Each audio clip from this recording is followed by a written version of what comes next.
Al-Fatihah. A'udzu billahi minasyaitonir rajim. Bismillahirrahmanirrahim.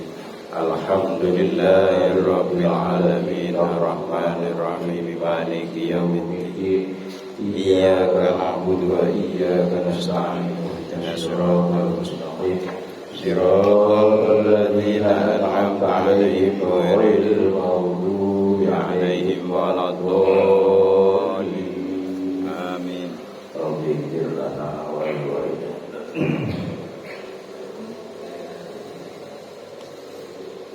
Assalamualaikum warahmatullahi wabarakatuh. Waalaikumsalam warahmatullahi wabarakatuh. Alhamdulillahilladzi amarna bi syukril walidain wal ihsani ilaihima wa hasana ala utimami birihima wastila'il ma'rufil ladaihima. Asyhadu an la ilaha illallah wa asyhadu anna Muhammadar Rasulullah. Allahumma shalli ala sayyidina Muhammad wa ala ali sayyidina Muhammad Sallallahu alaihi wasallam. wa ba'du faqala ta'ala fil Qur'anil Azizil Hakim. Bismillahirrahmanirrahim. Alhaakumut takasur hatta zurtumul maqabir. Kalla sawfa ta'lamun summa kalla sawfa ta'lamun.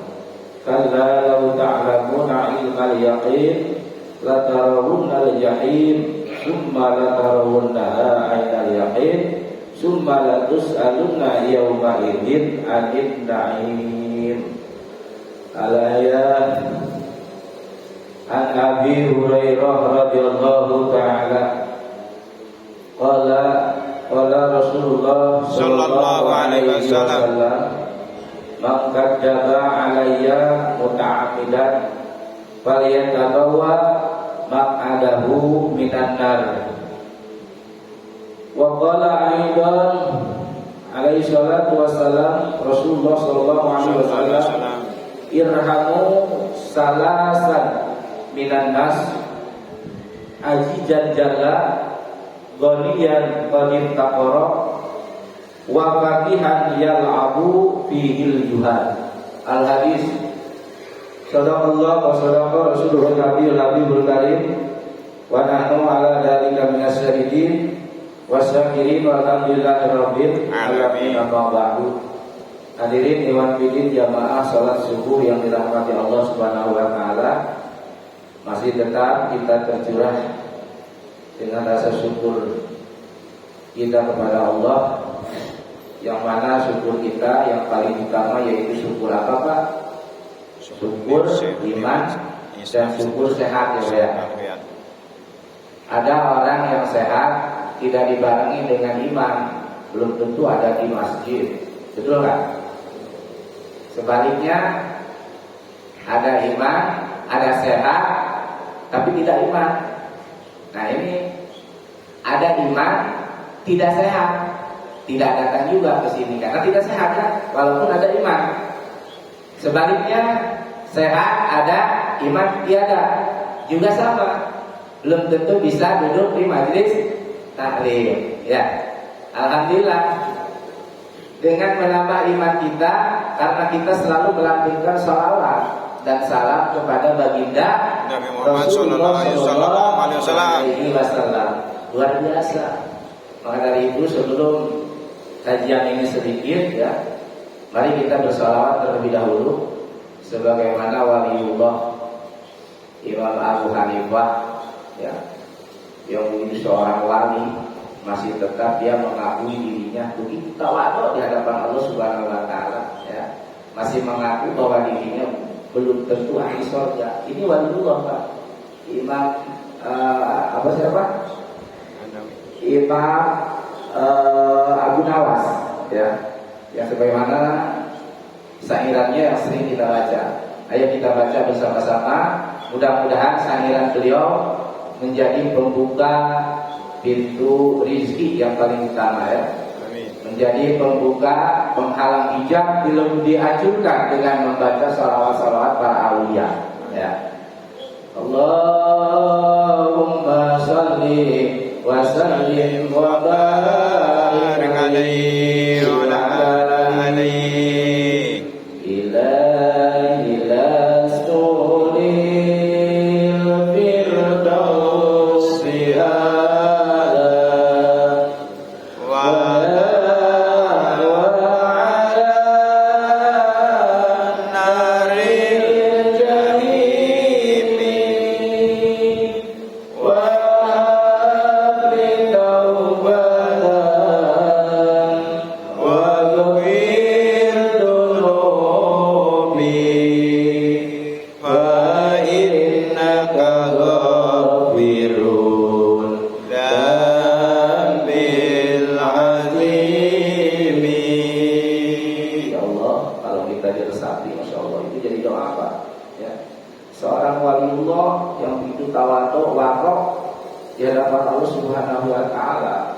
beliau pastilah diterima ibadahnya yang namanya wali, tapi beliau masih tetap mengakui bahwa dirinya ini belum bisa menjamin untuk masuk ke surga. Ya Allah, tetapi kalaupun Engkau memasukkan aku ke neraka, niscaya aku tidak akan kuat nahan panas neraka. Nah begitu ya. Nah ini insyaallah mudah-mudahan kita juga seperti itu ya. Kerendahan hati kita di hadapan Allah Subhanahu wa ta'ala. Jangan kayak wali bukron, makali bima indallah rahmatan dunia di Indonesia. Apaan itu? Bukan hadis itu ya.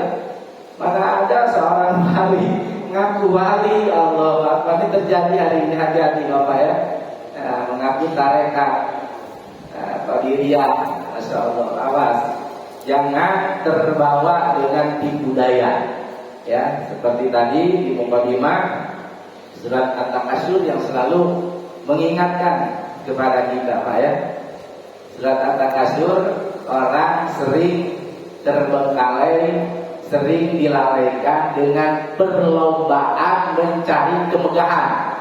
Nah ini ya, mencari kemegahan, mencari kehormatan, mencari kedudukan, bahkan gila jabatan, haus kehormatan. Ini Allah Subhanahu wa ta'ala akan memperlihatkan akibatnya kepada orang-orang yang haus dengan jabatan dan gila hormat. Naudzubillah subhanallah ini. Dan mudah-mudahan kita terjaga dan Allah selalu melindungi kepada kita ya. Amin. Kinerja kita setiap kita kerjakan sehari-hari, mudah-mudahan Allah melindungi kita dari hal sifat yang tamak dan rakus. Insya Allah. Amin. Ya. Mudah-mudahan Bapak dan Ibu sebagaimana Rasulullah SAW pada sesungguhnya kita mut angka qoblamut, kata Kanjeng Rasul. Mati engkau sebelum mati. Nah, ini bagi orang yang berlomba-lomba di jalan kemegahan, ya, di jalan duniawi. Pada sesungguhnya kata Rasulullah SAW, mut anta qabla mut, mati engkau sebelum mati. Artinya apa? Mati hati kita, mati pandangan kita, mati pendengaran kita, mati pola pikir kita untuk memikirkan yang namanya bekal di akhirat. Ini semati kita hari ini, ya. Pada kebanyakannya kita mati, kita jujur, kita akui di hadapan Allah Subhanahu wa ta'ala, maka jelas kita terbengkalailah dari waktu, yang dari kesibukan, dari ibadah. Kita sudah dilalaikan dengan surat At-Takatsur ini. Kalau baca tafsirnya ini mesti banyak kita baca, karena pasti tahu ya jalannya. Nah, kita singkat aja terjemahnya aja ya, kita baca. Masya Allah. Di sini tafsirnya sagolakum at-ta'atillah At-Takatsur. Ya. Maka kita ini yang serius Sesungguhnya keinginan Allah itu adalah memikirkan ketaatan kepada Allah. Ta'atillah an ta'atillah. Hanya itu.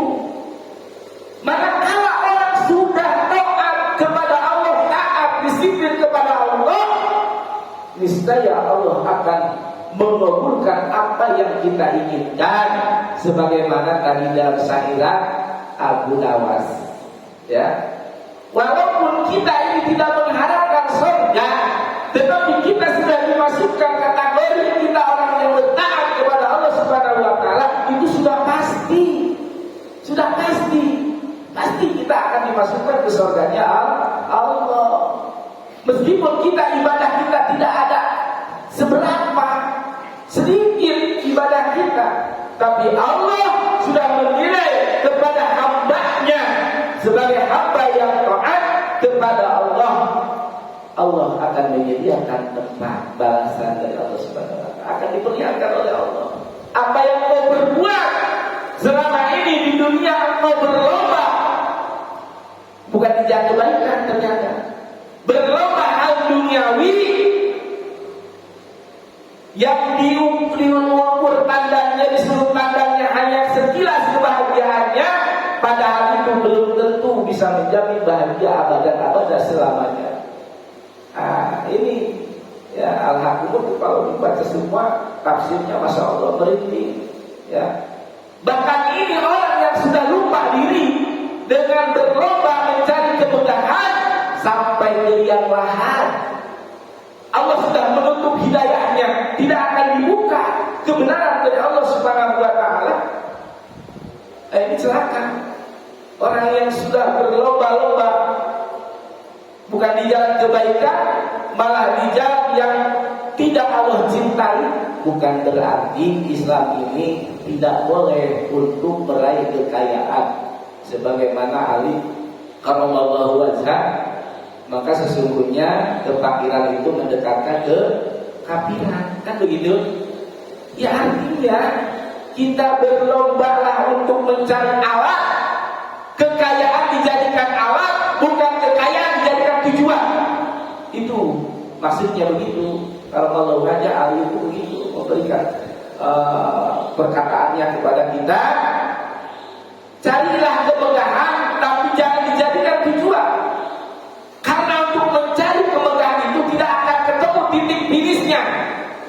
Tidak akan ketemu. Sudah mendingan berlomba, kita lomba lari, lomba balap, lomba main bola, sudah pasti ada titik finishnya. Tapi untuk berlomba mencari kemegahan duniawi, tidak akan ketemu titik finishnya. Ini bahaya. Itu yang dimaksud Allah. Hati-hati saudara ya. Artinya apa? Syukurilah apa yang kita miliki, ya, supaya bagaimana ini yang kita miliki bisa dijadikan alat untuk beribadah kepada Allah Subhanahu wa taala. Kekayaan bukanlah jadi tujuan, tetapi kekayaan, pangkat, jabatan itu semuanya alat, sarana untuk dijadikan tujuan ibadah kepada Allah Subhanahu wa taala. Bukan alat diperalat, bukan pangkat diperalat, bukan jabatan dijadikan nafsu hawa setan. Begitu yang dimaksud ini Al-Hakumut ini ya. Ini mudah-mudahan kita ini selalu diingatkan ya. Karena mungkin selama ini kita hanya dibaca dengan suara yang merdu, Al-Hakumut Takasur, tetapi kajiannya nggak pernah nyampe, ya. Nggak usah jauh-jauh lagi mah, Masya Allah. Kita baca aja terjemahannya. Kalau belum bisa baca tafsirnya, ya, tafsir para ulama, kita terjemahannya aja, ya. Baca itu udah jelas. Nah ini sampai akhirnya, ini sampai akhir ayat Al-Hakumut itu luar biasa, Masya Allah. Makanya ini katakan Rasulullah SAW akan terjadi apa? Dari 3 perkara di hadapan manusia. Irhamu salasa minan nas. Kasihanilah olehmu dari 3 perkara yang ada di manusia. Nah, apa yang harus kita kasihan? Karena kenapa? Orang yang sukses itu oleh Allah diperlihatkan. Setelah suksesnya itu diperlihatkan semakin sukses, bukan.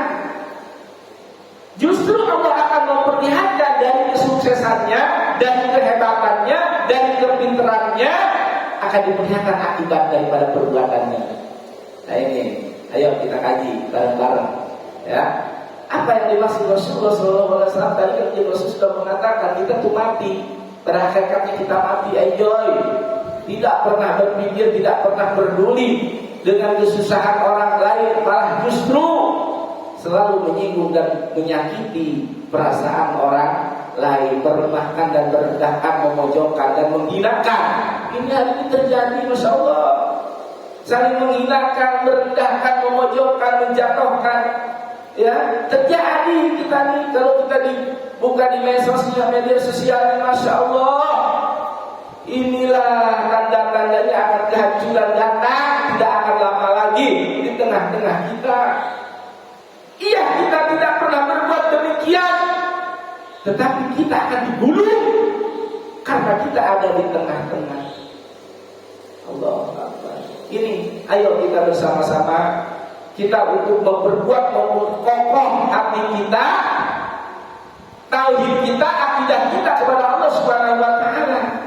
Maka dari itu kita jangan jauh dari guru, ya, jangan malas untuk mendatangi ta'lim, ya. Nah ini alhamdulillah ini tiap subuh banyak begini ya. Alhamdulillah ini para masih pada istiqomah ini jamaahnya, ya. Nah, mudah-mudahan tetap selalu ramai masjid ini, ya. Walaupun saya tidak ada di masjid sini, sudah jangan memikirkan saya mah bila ada kepentingan aja di sini, ya. Karena itulah saya, ya, pada sesungguhnya saya seperti ini, ya. Nah, karena saya juga ini tadi kalau bicara berlomba mah mencari kekayaan tidak akan ketemu, betul. Saya sudah ngalamin sendiri, ya, banting tulang, ya, dari pagi sampai sore, malam sampai pagi lagi, ya. Nah, ini nggak ketemu, di mana coba?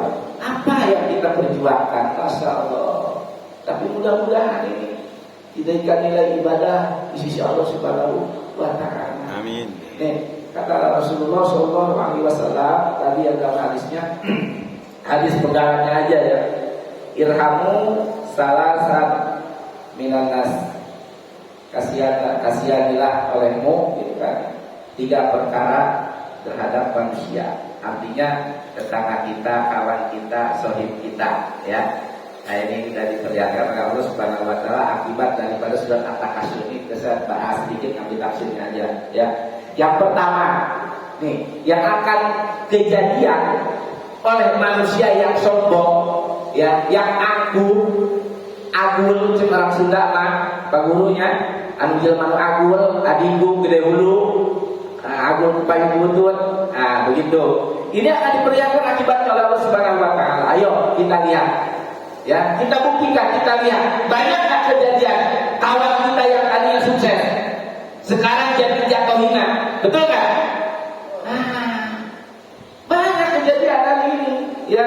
Makanya di sini kata Rasul yang pertama azizan jalla, orang yang terhormat akan dijatuhkan hina oleh Allah Subhanahu wa Ta'ala. Siapa yang terhormat? Berarti yang orang sono lah, ya, orang-orang istana. Saya nggak mau ngomongin mereka, ya. Yang jelas orang yang terhormat kata Allah, sebentar kehormatannya maka oleh Allah akan dihinakan. Kenapa? Karena masa jabatan cuma berapa tahun, kan begitu, ya. Nah, makanya di sini kita harus dengan waspada hati kita ketika kita diberikan kesuksesan. Ini bukan orang terhormat saja.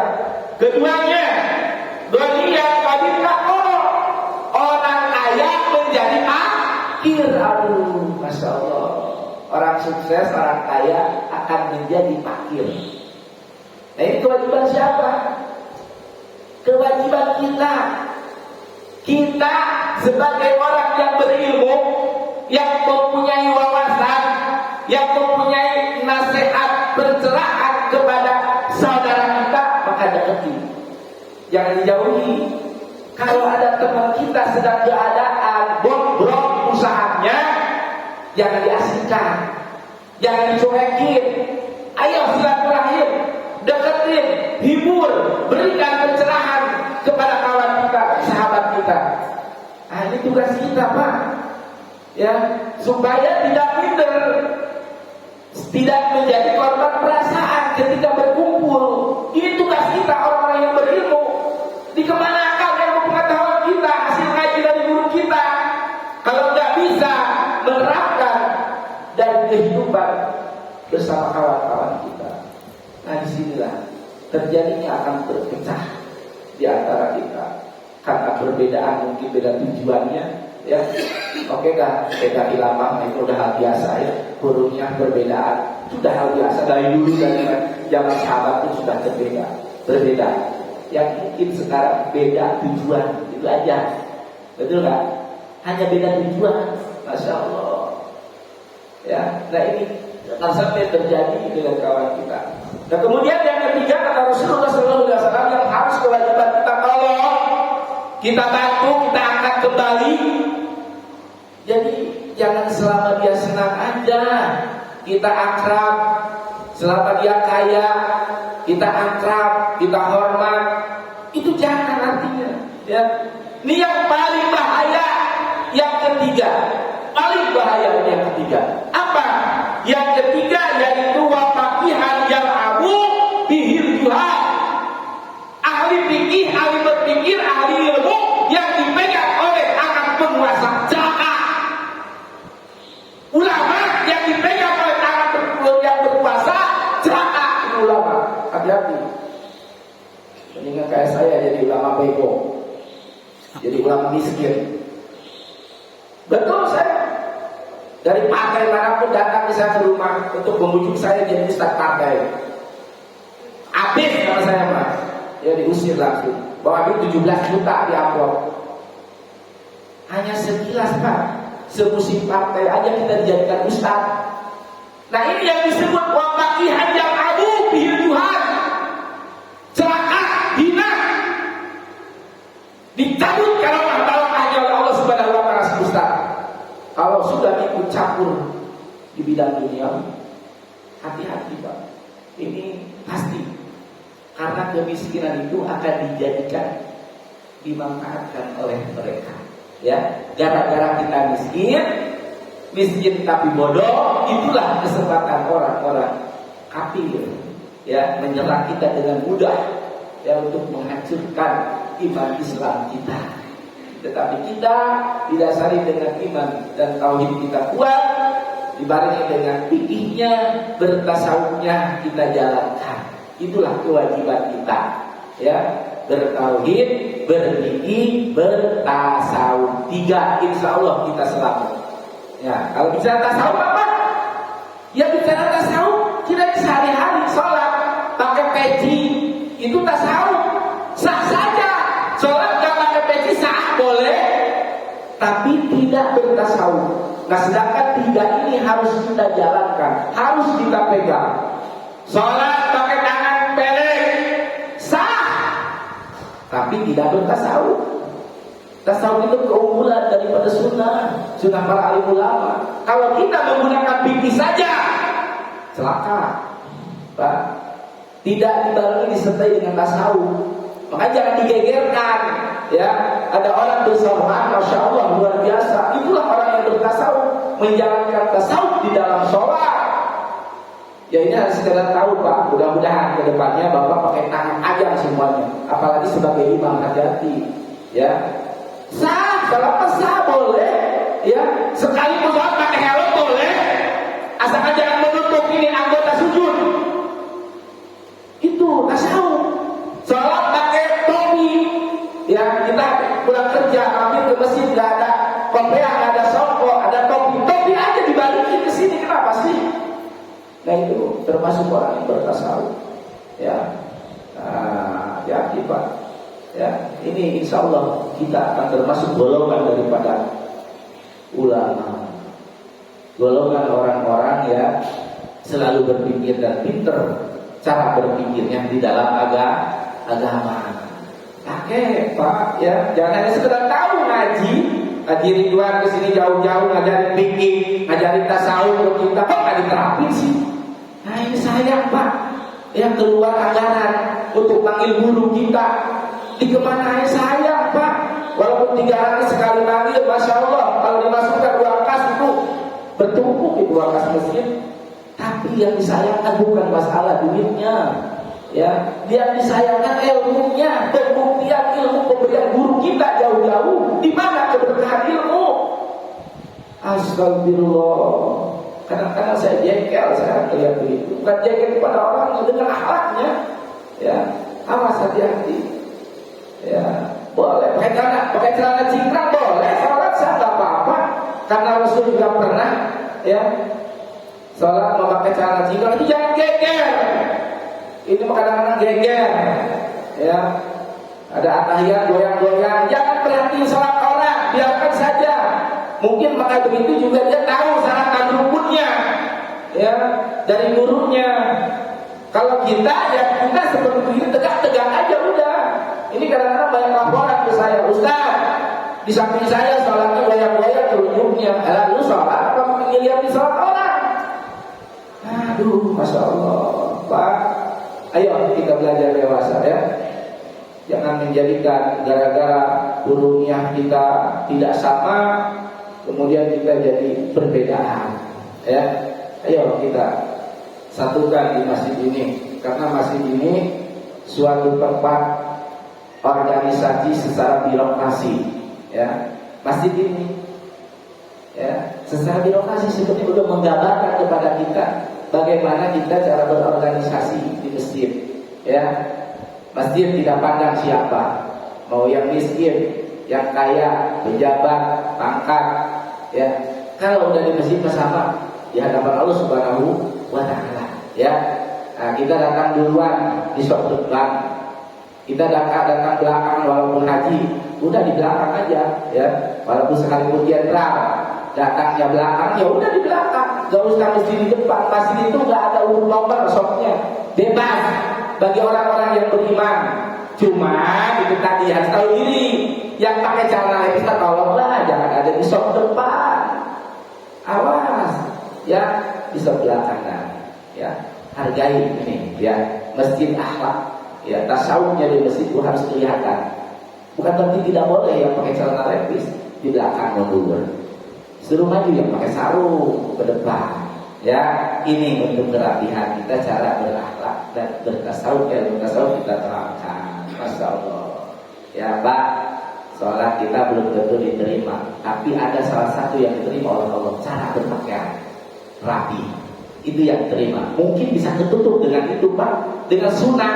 Pardunya kita nggak paham, rukunnya kita nggak paham, sehingga tidak diterima sholat kita, batal di hadapan Allah Subhanahu wa Ta'ala. Bukan sholatnya yang batal Pak, awas, batal daripada pahalanya. Sholatnya nggak batal, ya, batal daripada pahalanya, ganjarannya batal, nggak jadi dikasih semuanya. Ternyata ada dari sisi pakaiannya bersih, rapi, oh itu yang diterima. Ternyata Allah akan tertolong kecelakaan kita oleh hal yang sepele.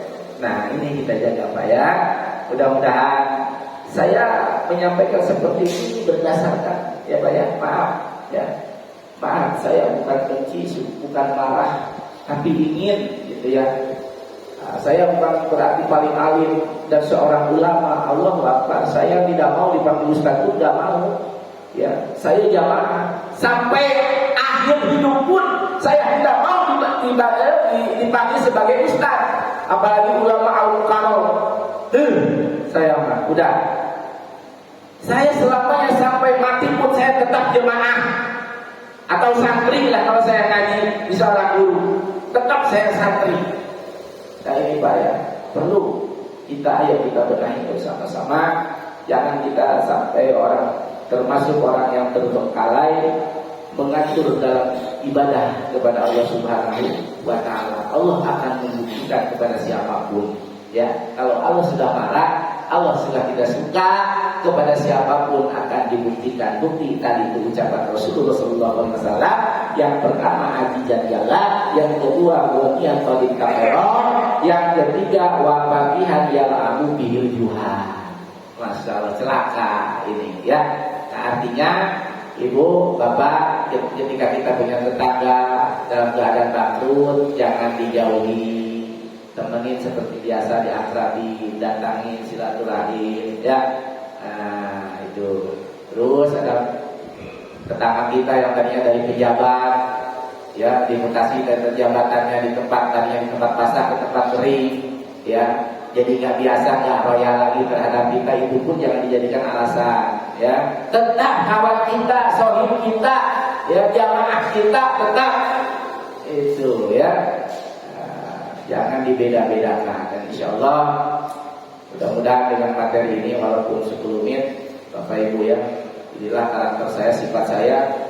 Kalau menyampaikan sesuatu teriak-teriak dimanapun saya, ya. Nah, insya Allah mudah-mudahan ini menjadi pepeling untuk diri saya pribadi. Sulit untuk mengatur kehidupan itu bukan gampang. Udah mendingan gampang sholat, ruku, sujud, doa udah selesai. Tapi mengatur menata kehidupan sehari-hari dengan akhlak, masya Allah, ini berat, paling berat. Belum anak, ya. Nah ini anak juga akan menjadikan kita lalai dari segala-galanya, ya. Karena anak itu pun bagian daripada harta kita yang dicintai kita, apalagi anak kita lelaki. Nah ini paling berat, ya. Nah, insya Allah Bapak Ibu yang mendengar suara pengeras saya, mudah-mudahan ini dijadikan tausiah atau pencerahan, ya. Amin. Untuk kita bersama, ada manfaatnya insya Allah walaupun sedikit. Mudah-mudahan kita ke depannya bisa berubah dan bisa menata kehidupan yang lebih baik, rapih lagi sholat-sholatnya, menjalankan sholatnya insya Allah. Walaupun sholat kita tidak diterima, artinya mendapatkan kecelaan sholat kita, tapi kita mendapatkan nilai dari sisi pakaian, tempat bersih, ya, hati kita bersih, insya Allah diterima di sisi Allah Subhanahu Wa Taala. Ya Allah, mudah-mudahan karena kita tak ada hidup yang sempurna, ya. Pasti manusia mencari sensasi, mencari populer hidup, mencari ketenaran dengan mengatasnamakan hadisnya Kanjeng Nabi Muhammad SAW ini sangat laku sekali, ya. Hari ini terjadi, Pak. Insya Allah untuk kita terjaga anak-anak kita, istri kita, bergaul dimanapun, mudah-mudahan Allah melindungi, menjaga hal-hal seperti ini yang sekarang sedang terjadi. Ada wali kumron segala macam, jangan didengar, anggap saja itu ngeprank kepada kita, ya. Nah, kita sudah kena prank oleh Abah Kumron. Aduh, luar biasa, ya. Aduh, tarekat Pancasila, mana ada tarekat Pancasila, ya. Jaga-jaga aja Pancasila. Saya juga cinta dengan Pancasila kok. Saya juga menjaga dengan Pancasila, bukan dia aja. Gak usah dikeluar-keluarkan, ya. Jaga dengan akhlak, jaga dengan kelakuan perbuatan kita. Itulah sebagian daripada menjaga negeri NKRI. Insyaallah, mudah-mudahan ya Allah semua kita dapat perlindungan Allah Subhanahu Wa Taala dari kehidupan mulai sekarang sampai akhir hayat kita. Mudah-mudahan kita membawa kebenaran. Amin. Amin. Allahumma ya Rabbal alamin. Al-Fatihah. A'udzubillahi minasyaitonir rajim. Bismillahirrahmanirrahim. Alhamdulillahi rabbil alamin. Ar-Rahmanir Rahim. Maliki yaumiddin. Iyyaka na'budu wa iyyaka nasta'in. Ihdinas siratal mustaqim. Siratal ladzina an'amta 'alaihim ghairil maghdubi 'alaihim waladdallin. Amin. Amin. Allahumma ya rabbal alamin. Alhamdulillahi rabbil alamin. Ya mujib as-sayyidin hamdan syakirin hamdan naimin hamdan yu'afini amma wa yukabiru majidah. Ya Rabbana lakal hamdu kama yanbaghi li jalali wajhika karim wa 'azimi sultanika. Allahumma shalli wa sallim ala sayyidina Muhammadin abdika wa nabiyyika wa rasulika nabiyil ummi wa ala alihi wa sahbihi wa sallim imamil khairin. Allahumma shalli ala sayyidina Muhammad. Allahumma tahhir qulubana minal fasad wa tahhir qulubana minar riya wa tahhir qulubana minan nifa wa tahhir qulubana minasyirka. Ya Allah, ya Hayyu ya Qayyum ya Jalil ya Qadir ya Adil ya Nasir. Kata Allah la tiba'ana wa rusuli innallaha qawiyyun aziz. Allahumma anfa'na bima 'allamtana wa 'allimna ma yanfa'una warzuqna ilman yanfa'una bi rahmatika ya arhamar rahimin. Allahumma inni as'aluka fahman nabiyyina wa hifdzal mursalin wa ilhaman malaikatil muqarrabin bi rahmatika ya arhamar rahimin. Rabbana atina fid dunya hasanah wa fil akhirati hasanah wa qina adzabannar. Subhanaka Allahumma wa bihamdika asyhadu an la ilaha illa anta astaghfiruka wa atubu ilaik. Amin Allahumma ya rabbal alamin. Alhamdulillah, demikian kurang dan lebihnya mohon dibukakan pintu maaf dengan sebesar-besarnya. Kebenaran datangnya dari Allah, kesalahan sudah pasti kelemahan dan kebodohan saya sendiri. Mudah-mudahan Allah selalu membuka pintu maaf untuk saya sendiri. InsyaAllah umumnya untuk para jamaah mendapatkan ampunan di sisi Allah Subhanahu wa Ta'ala. Amin ya rabbal alamin. Subhanakallahumma wa bihamdika asyhadu an la ilaha illa anta astaghfiruka wa atubu ilaik. Wallahu a'lam bishawab. Sallallahu Rabbuna ala nuril mubin Ahmadal Mustafa Sayyidil Mursalin wa ala alihi wa sahbihi ajma'in. Sallallahu Rabbuna ala nuril mubin Ahmadal Mustafa Sayyidil Mursalin wa ala alihi wa sahbihi ajma'in. Sallallahu Rabbuna ala nuril mubin Ahmadal Mustafa Sayyidil Mursalin wa ala alihi wa sahbihi ajma'in. Allahumma sholli wa sallim wa barik alaihi.